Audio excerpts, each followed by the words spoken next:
Hi, welcome to Brass Matters. I'm John Wallace, and if you don't know me, I'm obsessed with incredible performers, chance discoveries, and unexpected musical treasures. This week, we're talking about Jay Capparauld, As Above, So Below, a work which the Wallace Collection have performed with three different brass bands: the Dalmellington Band in Ayrshire, the Corey Band in Cardiff, and the Cooperation Band in Govan. This work creates a new universe of sounds for band and poses the question, why do so many great composers come from mining areas? So joining me this week to talk about this magnificent piece and where it comes from is Jay Capparauld himself and Bede Williams, who recorded As Above, So Below last year, conducting the Cooperation Band with the Wallace Collection. So Jay, what have you been up to today?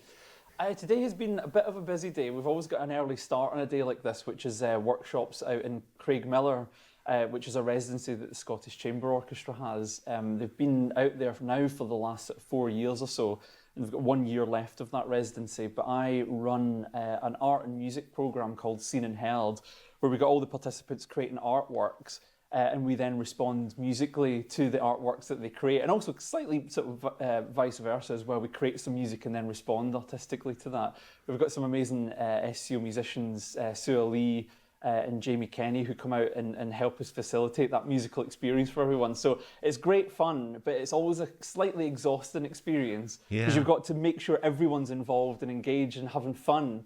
And I think the social side of it can be quite sort of tiring, just for me in that sense. I'm a kind of typical, isolated composer in that way, suddenly thrust into quite an intense social environment. But it's great fun, and the group are phenomenal, and they seem to be getting a huge amount from it as well, which is super. So I've been there this morning, and it's just a pleasure to be with you both today to chat about As Above, So Below. It's great for you to be here, and Bede as well has a lot of involvement with the Scottish Chamber Orchestra and their residency in St Andrews. The orchestra have been at the university for quite some time now. Mm-hmm. A very, very significant part of the fabric of music in St Andrews. Going back to 2017, when I was amazed to find that I actually commissioned As Above, So Below from you with funding from the Performing Rights Society, and your piece has such a great impact every time it's performed live. How do we get more performances of it? Well, it's very kind of you to say so. It's quite a strange sort of piece. I mean, it's maybe worth kind of explaining a wee bit about the concept behind it. As Above, So Below is quite an evocative title, but this is a phrase that comes from a kind of hermetic maxim, which comes from itself the Emerald text, which was written by a kind of fictitious, we're not quite sure if this person existed or not, but Hermes Trismegistus, if I've pronounced that correctly. And this phrase, As Above, So Below, comes from this text, which is called the Emerald text. And in this text, it kind of puts out a sort of an ancient concept of essential oneness of physical matter, but also supernatural matter as well. So there's quite a sort of esoteric witchcraft, kind of theosophic sort of element to this piece, which makes it quite unusual in the way that it works. I think a lot of my music always tends to be about something that's extra musical in that sense. And so I always use something else as a kind of subject matter, as a way into the way in which the music works. So the way in which this piece of music had to work to me in order to get across this idea of the oneness and the kind of physical and the supernatural matter was to kind of split the brass band and the brass quintet soloist on an actual physical sense. Yeah. So the brass band play on the ground floor, and if possible, the quintet are always kind of raised above. When we performed it at the premiere at the Covenant Christ Festival, we had the upper floor of the church, which the quintet were placed on. So you literally get that kind of strange sense of seeing something physical, but then the actual soloists are kind of disembodied and float above the whole band, which hopefully gives a sense of that kind of split between the physical world in this kind of supernatural world that we're exploring as part of this piece. Yeah, I mean, it's definitely a different musical universe to any other piece I've ever played. And it's part of that, some of the special effects and the instruments like chains, because the only other time I've come across chains is in the trial of Lucullus. I mean, what are the other effects that you had to control as a conductor? And the co-op were incredibly open, and when we recorded it to go with that, and I think all the other bands that have played it too, because it's immediately clear how all these effects work. I was quite struck by the effectiveness of your notation of the aleatoric rhythms. There was it's all very clear, and probably maybe it's too soon to start talking about favorite moments of the piece, but there's that little moment of the percussion with the, for lack of better term, like a broken break beat in the drum kit, you know. But some stunning, and the spatial use as you've described. It all works superbly. That was one of the hardest challenges for me, actually, that notational aspect. It was to try to capture the text, so the players are actually speaking bits of this emerald tablet, the emerald text, was to try to find a way to notate that what would you say, non-vocalists would find a way into, you know, because you're asking, you know, players from a brass band who are maybe non-vocalists or not singers as such, to ask them to act in a very theatrical way that kind of pushes them outside their comfort zones. Separate the earth from the fire, the subtle and thin from the crude and coarse, with modesty and wisdom.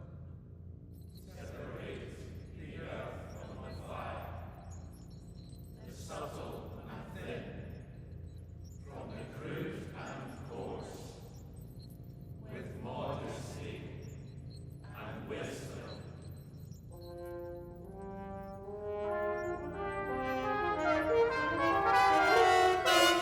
So trying to find a way to notate that text in a way that's accessible and approachable for a band in an immediate sense, that you can literally, you see the text, you see the notation, and it's almost sort of notated as the way in which you would speak that text, that hopefully makes it clear for the players, but then also effective for the audience who are hearing the emerald text being spoken. But as you say, there are the kind of mutterings as well, which is just the kind of aleatoric, kind of free element where the band are all creating, what's the right word? There's a great word that I came across, and it was a vocalist who told me this word. It was susurration. So susurration is the sort of sound that you would hear of the leaves kind of hitting together.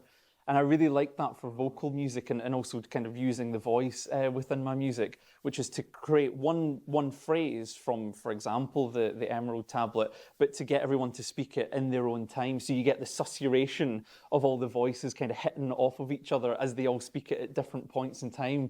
And I just love that texture that can be created, and then you allow the brass quintet to float over the top of that. So it's a lovely effect. I could listen to it for hours, actually. Yes, I mean, I just had a sudden sort of insight into that visually, in that it's the closest in music I've got to somebody expressing like a starling murmuration in the sky, because that's what it sounded like, orally having. But I was sort of really having played in orchestras for a long time and taken part in first performances of Penderecki symphonies with an orchestra that shall be not named, where the horn players are always where they'd sort of stapled, different pages together in all of the desks of the strings. And so when it came to, turnovers, and it was Penderecki conducting himself. You had these moments when everything stopped. All of the players were sort of opening the things, and to get this sort of obtuseness. Of course, this was in the early 70s, but to think that There was absolutely no resistance from any of the bands to anything they written, and they were really, really up for the talk, and they enjoyed it. And when we got to they were vying with each other how they could articulate this, and that was a really sort of heartwarming thing for me. Was it? Can I ask a question? Was it your first piece for band? It is actually, and to this day, still my only piece for band. And in a way, I think that was kind of helpful for me because I mean, I trained as a saxophonist originally, so I had more experience in the concert band side of things, but not necessarily the brass band world. And that, I think, sort of freed me slightly from the baggage that can often come with writing for band and the expectations and the repertoire that might be written for band settings in that way. So I kind of felt I had that sort of creative license to do my own thing, as it were. But also this piece is so strange, the kind of concept behind it is so unusual that also gave me license to kind of treat the band in such a strange way, to have the band speaking and, as you say, the chains, and to have this kind of disembodied element as well. We haven't spoken about the bells. Oh, the bells. Yes. The ship. No, first of all, the ship's bell, the tuba player, which is, the doorstop to my library there. But I remember getting that for the Sousa March, Liberty Bell, because it's brilliant. And then the handbells that we got, I think we got them from the Gaelic Church in Greenock. We found that they had a set of handbells, and so we borrowed them for every performance subsequently. But that is the most incredible sound. I mean, I know we're not practiced handbell, but we had so much fun playing this. And I think what it did for me is that it made your piece the softest piece and also the loudest piece I've ever. The range of dynamics is incredible, and I think my wife came out with buzzing ears. Did you feel that the extremes of dynamics? It's immense. I remember Bob Whitney, the recording engineer, commenting about the dynamics, and when you listen to it, it's you think that you've already reached, the absolute loudest climactic part of the piece, but it still keeps on coming. And recording in the Govan and Linthouse Parish Church, it could take all the sound that the band and the music was asking for. So, I just going back to that point about your first piece for band. It's 20 minutes long. How long is it? Yes, it feels more substantial than It does. 20 minutes. It feels a good half an hour, but it's succinct. So it doesn't outstay its welcome. Yeah, that in the banding repertoire already is longer than most pieces by 5 minutes, because of course the competition pieces seldom get to that length. They do from time to time, but despite what you've spoken so well about in terms of how it might be difficult to get into, for me as a conductor, thematically, it presents itself very, very clearly. You have something like the plain chant to start with, and then you have like the killer lick, of that harmony change that keeps on just those 3-4 chords. Yeah. I mean, it's an interest of mine to try to explore, quote unquote contemporary or challenging sounds within new music, but actually to try to welcome audiences into what it's all about, So I'm really pleased that you say that there's a way into it. Always kind of reluctant to use the word accessible because it's such a kind of overused phrase these days, but I am interested in trying to write accessible new music. So the concept of a piece is a way into it, because you can think about all sorts of things, and it doesn't really matter what you think about as an audience member when you're listening to this piece of music, because there is no right or wrong way to approach it. You can think about witchcraft, you can think about philosophy, you could just think about kind of church music or whatever, because of those connotations of the bells, but those kind of rich, lush harmonies in that sense. There's lots of ways into it, but then lots of very kind of strange contemporary techniques that by stealth you're kind of introducing to audiences, but in a kind of, as I say, accessible sort of way. So I am pleased that you say that, because it is an ambition of mine, but it's also slightly in the sense of trying to trying to elicit a response from the audience to ask the question why. You know, so it's less about the hows and the whats of what music is, you know, how an instrumentalist is playing something or producing a sound, what they're playing and how those instruments are interacting. That's all well and good, but actually for me the exciting moment is when you start asking why. You know, why are those instruments acting in the way that they are and interacting in the way that they do? So theatrically, you try to set that up for the audience so that they can start to question things. And if it is that someone comes away from a concert with a bunch of questions, all the better, because at least that's elicited some kind of response and they want to kind of dig a bit deeper into new music, especially on first hearing. The worst kind of reaction you could get from an audience is just a big meh. You know? I mean, the audience in Govan went wild, didn't they? And I mean, I think part of that was that for an audience member, it's a very singular experience because you're immersed in the piece because it's happening all around you, and at least I felt that as a performer in the thing, and you know, my brain was all over the place where those block harmonies get going, and then we're coming, and it's the fastest thing I've ever had to play, and it's so difficult to keep together because I'm going da, da, da, da, da, and the same rhythm's coming from over there, and of course you're not hearing it together, so we're relying on him to keep us together. What was it like for you with all of these sounds? It must have been like a, you know, First World War battle with all the they kept coming.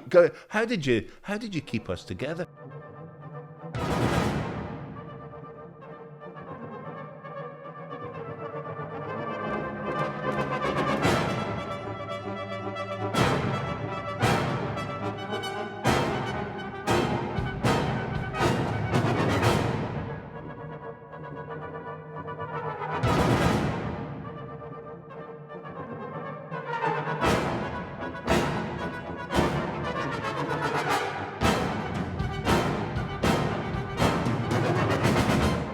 You are somehow just the beat, it needs to be just in the room, doesn't it? And you just thump your hands up and down, but it's more than that, isn't it? It's just that process of I guess you're trying to instigate a chain of listening between everyone in the room, and also knowing, and I don't think it may sometimes be connected to the compositional idea, or if not the compositional idea, then certainly the orchestration, the bandistration of it, as to what are the most important parts. And, you know, just through having done it a couple of times, I think I realised if I really follow the first trumpet, or if I really follow the soprano cornet or the second trombone or something, it will stay together. But we of course had the luxury when we were recording it we took a good couple of sessions, didn't we? And yes. I remember when we were on that section, that the machine gun like section, that we just did it a lot of times. It really helped doing that repeated times to relax into the flow, because to perform something like that, you've got to get your head into a different place, and you can't tense up at all. And you know, and Bede is very good at giving you the idea of the flow and getting into this space that you need to be in there. Let's do that again, and relaxing everybody, because you can't play something that fast or go that fast. If you tense up, you sort of pull a muscle in your leg, won't you? Or in your lip, or something like that. Yeah. But those shifting harmonies, I just so I pinched a few of those ideas, you know. I'm circling round, but just going back to the fact that this is the first piece that you had written for band.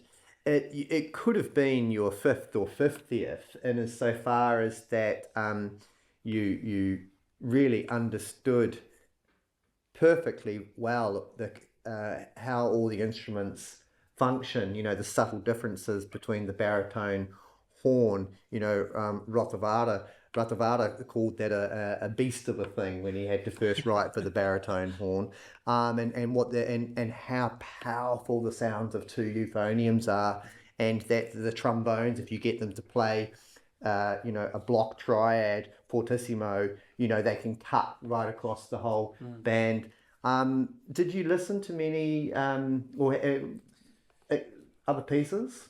Intentionally not, actually, funnily enough. I wanted to, again, as I sort of alluded to earlier, was just to kind of free myself of a lot of that kind of baggage of repertoire and the way in which you would kind of traditionally use instruments. And I suppose, I don't know if I would have approached it in that way had the concept been different. I think because the concept is what it is, that kind of drives you to kind of have to think about the instruments in slightly a unique way that although you would always write idiomatically for, you try to sort of use them in your own way in a piece like this. Whereas if I was to write, a competition piece, for example, you'd maybe take your own personal approach, but it wouldn't be quite as unique as this piece, One of the things which I definitely never seen in any other band piece was the intensity of the close canons.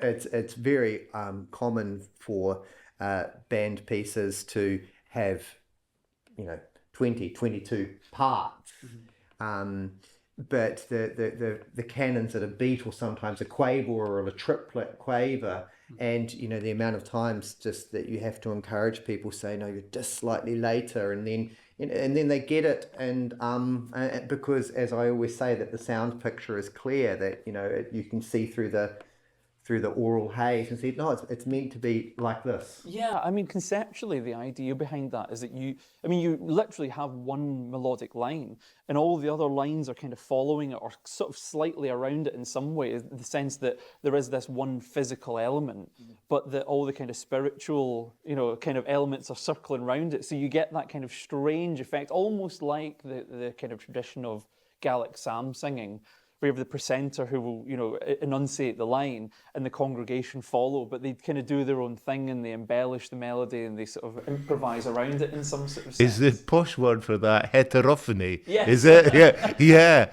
And do you think that, like Tchaikovsky or Walton or Birtwistle, Jay Capparauld, Jimmy McMillan, you have to come from a mining area to write well for brass?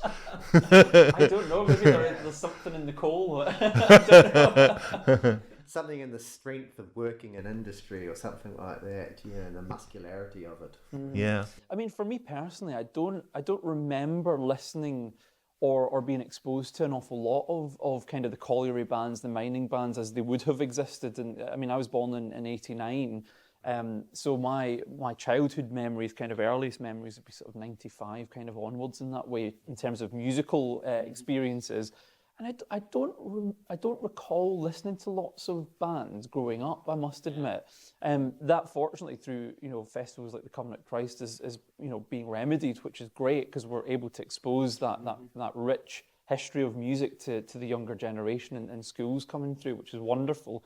But I don't remember ever being necessarily exposed to it in that way. But maybe there is something about the kind of atmosphere of, villages, these kind of local mining sort of places that have that bucolic pastoral tradition that is associated with, kind of rural living.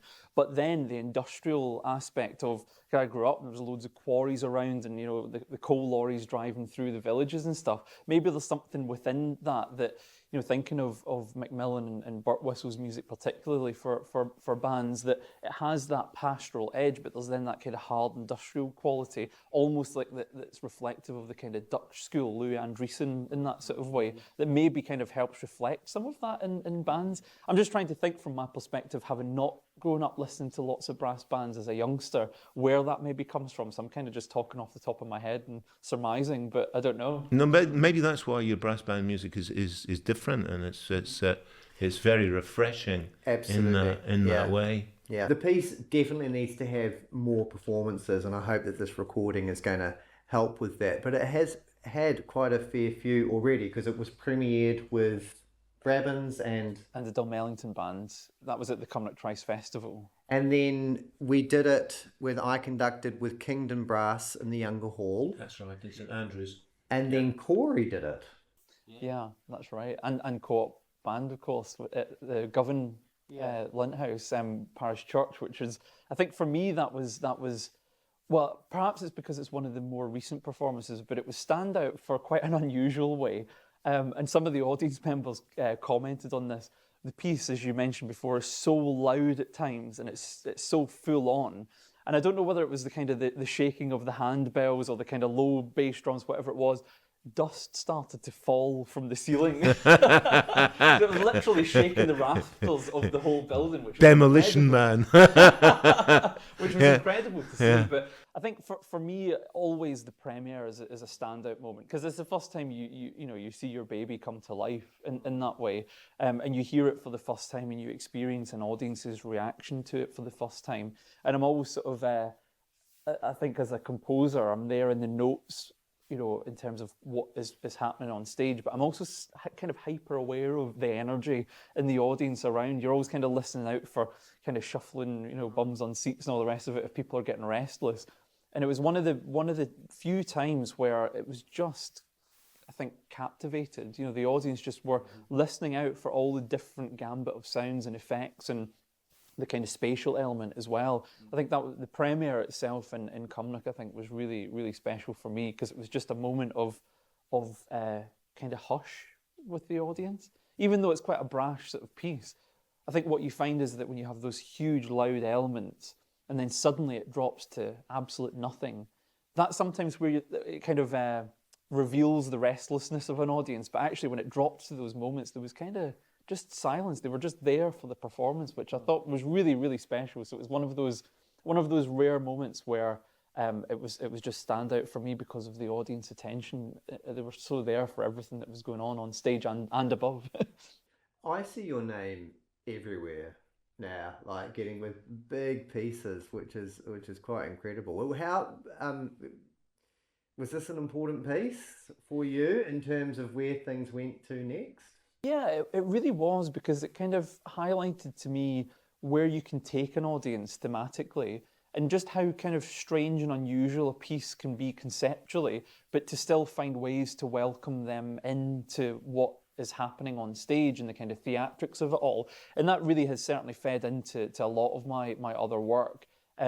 Certainly the esoteric elements, some of the more macabre, kind of darker elements of my music, but that you can play around with the light and shade of music in that way. And that's now very much become a kind of key element of my identity as a composer, is that there is this sort of light and optimistic sort of world, but then there's a kind of darker doom and gloom. But it's the interplay between that, which really is the kind of as above, so below. It's the physical, it's the things that we know, and that supernatural realm that's all to be explored musically. And I think as above, so below particularly demonstrated to me that the ways in which you can lead an audience to those kind of, for want of a better phrase, the kind of thin places in reality where you sort of lift up the corner of the room and you can see the kind of cogs of, the universe kind of working. That's really exciting that you can show audience members that. So that's fed into all my work, which I love. It's just kind of taking the audience on that kind of strange journey. If you don't mind me saying, you have definitely got a gift for speaking about music, like all the metaphors, analogies. You seem to stop at nothing to bring people with you, which I think it's rare. Yeah. Well, that's very kind of you to say so, but I think we have to make the effort as composers now to be welcoming for audiences. I think from the sort of 50s and 60s, there's a bit of a hangover from the kind of academic side of composition, where it was almost sort of held audiences at a distance to say, you need to understand this in order to understand it. But now it's more of a kind of way to just kind of welcome people in and actually say that new music isn't scary. It's all the same raw material that Beethoven and Mozart were working with. We're just kind of looking at it from a different view of the prism in that way. So stepping back for a moment, Jay, from the piece, you come from Cumnock or New Cumnock. What's your background really in there. And how did you turn out to be a composer? It's kind of a funny path, really. I come from a non-musical background, so neither of my parents performed instruments, or we didn't really even have much music around the house. Although I think one of my first musical memories was watching Disney's Fantasia, which I suppose led me, funnily enough, through a kind of circuitous route through my kind of interest in dinosaurs as a kind of 4 or 5-year-old to The Rite of Spring, of course, which was the soundtrack to the dinosaur bit in Fantasia. And that's a piece that has stayed with me, for the rest of my life. And I was just really lucky that my parents had kind of spotted that interest in me, that music was an interest of mine.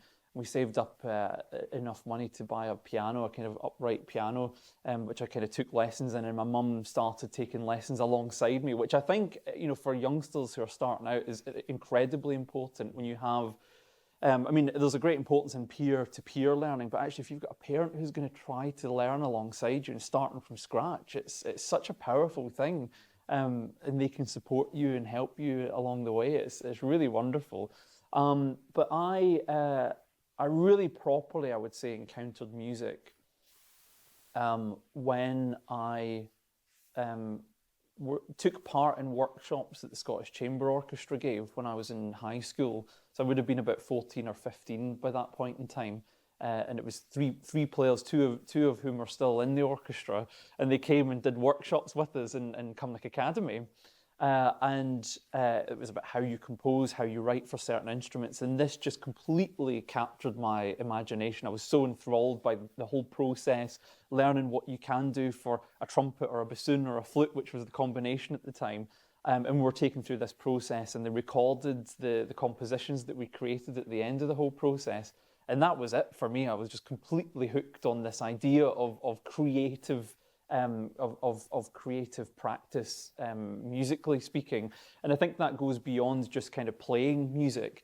I think as a composer, I think what you gradually learn is that your musicality kind of supersedes your ability on an instrument eventually. So although I was an all right sax player, I think my musicality was kind of pushing beyond my abilities as a sax player in that sense.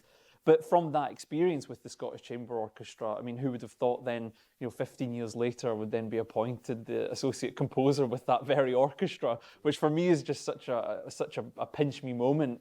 So that for me was really the kind of genesis of it all, and a light bulb moment for me in terms of thinking, right, I know from that experience that I want to have a life in music, whatever it ends up being, whether I'm a player or whether I'm a composer. And actually, I think when I was young, 14, 15, I wasn't even really aware that being a composer was a viable career option. Because you're 14, 15, and my kind of naive, kind of limited experience of music as a kind of high schooler was that you just assumed that all composers were dead. But being exposed to Sir James Macmillan's music at that sort of same period of time, and seeing him and knowing that he was from my area and he was a living composer, and an incredible living composer, was a real spark, for me. Went away and then listened to all of his repertoire that was available at that point in time. And that, having gone from listening to something like Fantasia to then James Macmillan's music, it was just it just opened a whole world that I never knew was there. It was just a phenomenal experience, and I just knew then doggedly I wanted to be involved in music in some way, in any way that I could.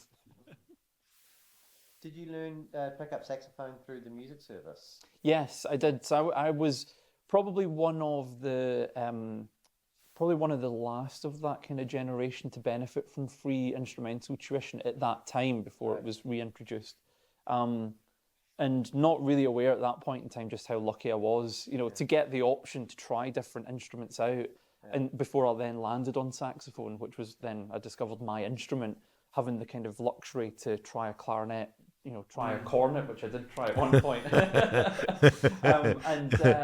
It was just such a benefit to have that experience, for whatever instruments were around. Off you go, give it a shot, see where you land, I really like the way that you described your saxophone playing, pushing against your musicality. I definitely felt that myself, being a trumpeter. when I was about 19, 20, and that's rather than going down the route of composition, I went through the route of conducting, actually, because I knew I just really loved Beethoven symphonies. And I just wanted to somehow do more. The trumpet parts of Beethoven symphonies are incredible. They light the whole orchestra up if you get them in the right way, play them in the right way. But I wanted to do more than just that, So I do know what you describe in that. I think a lot of composers are just kind of frustrated instrumentalists, really, at the heart of it. And I think that's why it then draws you to want to learn about all the instruments. Because I think if you get to a certain kind of stage with the instrument that is yours, and you maybe aren't aware that you are a composer at that point, you start to think, well, maybe this instrument isn't for me. So maybe you should try looking into, strings or, brass or whatever it happens to be. And then you realize you've got an interest in all of them. And I think that's kind of a light bulb moment to know that you're a composer, because you kind of you're a wannabe player of all of them, Interesting. And so you learn as much as you possibly can so that you can write competently, so that you can then express your musicality via all these other incredible musicians who are far superior players than yourself, We overlapped at college, didn't we? Yeah, that's right. And I'm trying to... So you graduated... In 2010. Yes, so I started 2007. Yeah. And I did saxophone undergrad and then one PG dip year, and then I went on to the Masters in Composition, so I finished up 2014. Yeah, and then this piece came 3 years later. There was... do you keep up with many of our colleagues that we've studied with? Try to, as best I can. But everyone's, kind of spread across the globe now. It's kind of hard to keep in touch in the way that you would want to, of course. And they are. It was definitely, I feel very fortunate to study at the time that we did. And of course, that's the whole point of going to somewhere like a conservatoire, isn't it? That you meet people that you're going to cross paths with and that was all under your stewardship, John. So you've moved back to Cumnock now, and I just think, how much have you and Jimmy contributed to the regeneration of that area? Is there a vibrancy returning to the Cumnocks now?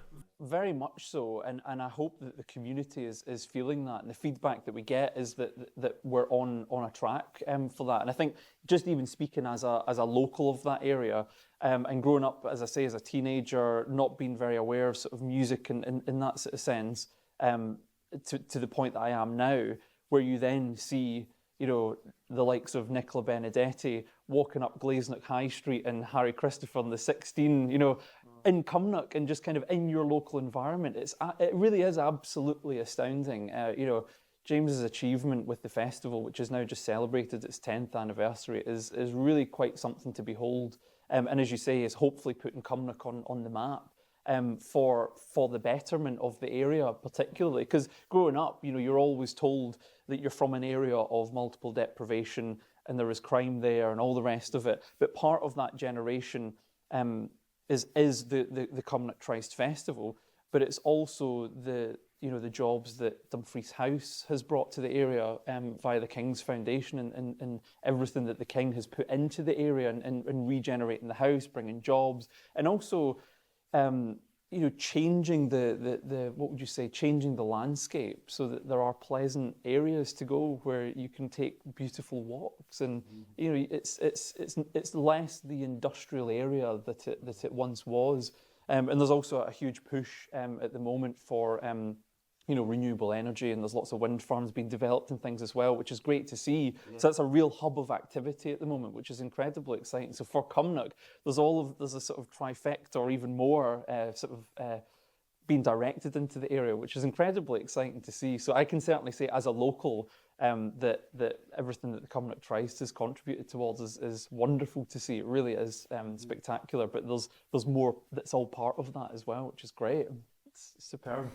Well, thanks very much to both of you for taking part in this sort of brass matters conversation.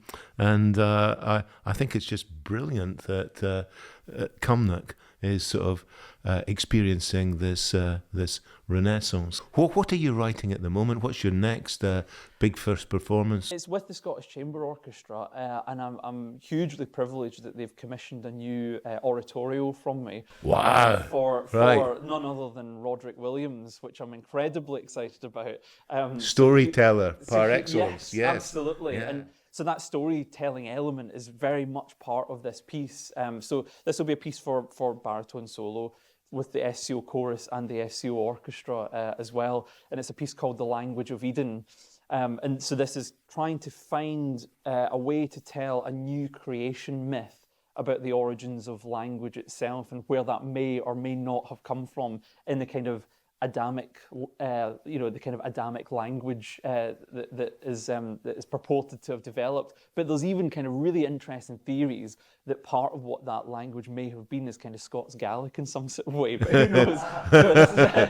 It's still very early stages at this point in time, but it's great fun exploring all of that. So I'm very excited for it. Do all the research yourself, or will you speak to experts? I do a lot of the research myself. I do a lot of reading online and kind of find lots of interesting avenues into where you can find theories that you may want to use or you may not want to. But for this particular piece, I'm working with the Scottish poet Neil Campbell, and he and I are forging a creative partnership together as composer, librettist in that way. And we've worked on a number of projects already. So I'm really pleased that he can be involved in this. And I'm using his expertise in language, very much so, and all of his connections with his academic friends who are helping kind of send articles on to the kind of theories as to where language may or may not have developed. And there's lots of evidence, which I find really interesting, that suggests that language and music developed almost simultaneously, but that music may have slightly predated language, which would be great fun to try to explore that in some...